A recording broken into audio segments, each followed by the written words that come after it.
التذكير هذا البرنامج يأتيكم أيام الاثنين والجمعة الساعة 8 مساء. اللي التحق بينا يعني حقيقة اليوم محور حلقتنا لهذا اليوم عن انتخابات القدم والكتاب اللي أرسل من الاتحاد الدولي والاتحاد الآسيوي. مضمونه كان وصول بعض الشكاوى من جهات عراقيه. حقيقه اليوم راح نتناولها شكاوى من الانديه والاتحادات الفرعيه وشكاوى تدخل حكومي، لذلك قرر تعليق الانتخابات 16/9. اعود لضيفي اللاعب الدولي من بغداد الكابتن فريد مجيد.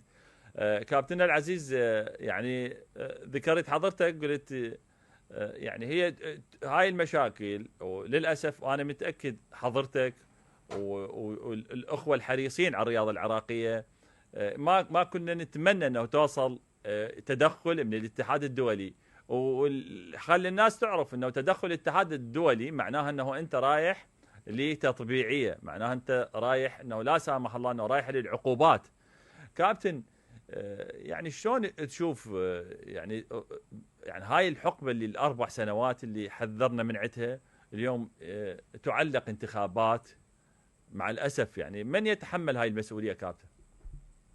بالنسبة للتعليق الانتخابات بصراحة، وهذه الفترة الأربع سنوات اللي المكتب التنفيذي من وجهة نظري، وأنا أحترم كل الآراء، تمام، أنا أشوفها هي أسوأ فترة إدارية مرت على تاريخ الرياضة العراقية بصراحة. مشاكل كثيرة.